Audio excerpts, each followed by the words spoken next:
700 federal agents, 120 reputed rival gang members. Bronx, New York.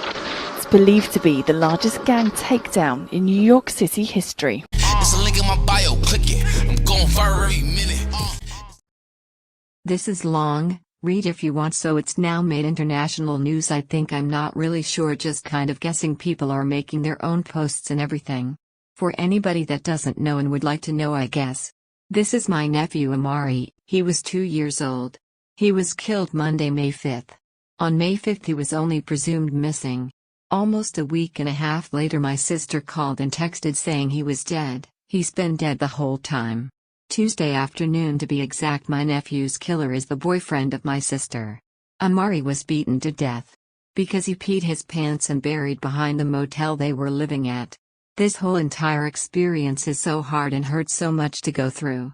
The world shined a light on a part of my family that completely crumbled them.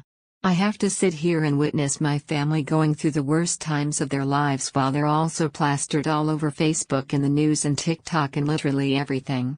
There are so many stories and so many videos on this story, ranging from the news to videos people took on their phone to ones they made. Whatever it's out there.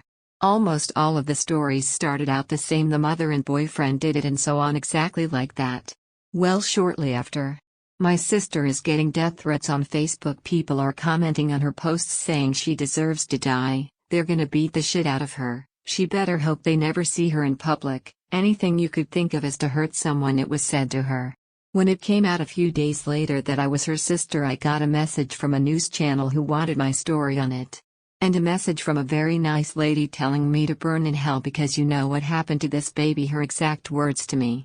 My sister left to take care of the woman who gave birth to us because she had been attacked by a dog and couldn't walk from it. To a lot of people this was just an excuse so my sister could kill her baby. No, the whole entire plan from the very beginning of her even going out there, she was going for a week by herself and then flying both the baby and the boyfriend out there with her for the rest of the time she was staying and helping. That didn't get to happen and my sister came home from only being out there for 3 days. Not a single soul knew anything even remotely close to this was going to happen. We can sit here and ask why didn't he get left with the grandma, and you can point out everything the boyfriend ever did in his life, but this is the last thing anyone thought he would have done.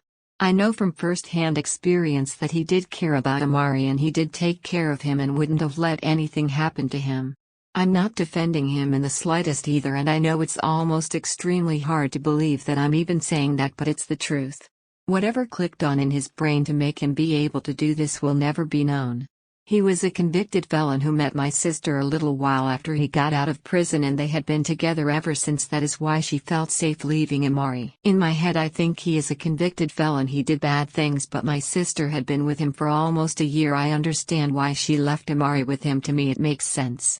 It will honestly probably only ever make some kind of sense to me because I also am one of the only members of my family who had been in constant contact, who was always there for her.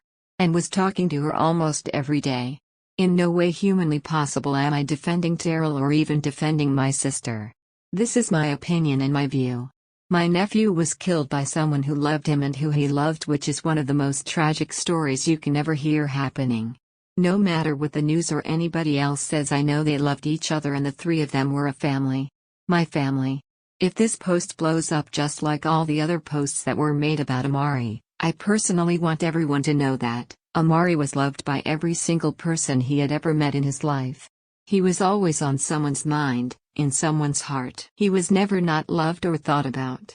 All of my family adored him to a whole other level. He really was the cutest and most precious baby anybody could have ever been blessed to bring into the world. It wasn't even remotely close to being his time to leave, but he's in a much better place and he isn't suffering anymore. TT is always going to be your biggest fan and your forever best friend. Amari also, please keep in mind, my sister is only 21 years old who has to lay her baby to rest. Put yourself in her shoes even just for a few minutes and just imagine having to put your pride and joy to rest while the whole continent of America send you death threats and wants to physically harm you. Unimaginable. And also for myself, I'm 19 years old. I have to watch my baby boy get buried and told to burn in hell. Thank you to everyone who reached out and gave condolences and offered to help. Thank you so much. I can't express it enough how thankful I am for it. Don't forget to subscribe, if you haven't already. And hit the like button. Only if you like my content. Thank you for watching Slim Hoffa True Crime Time.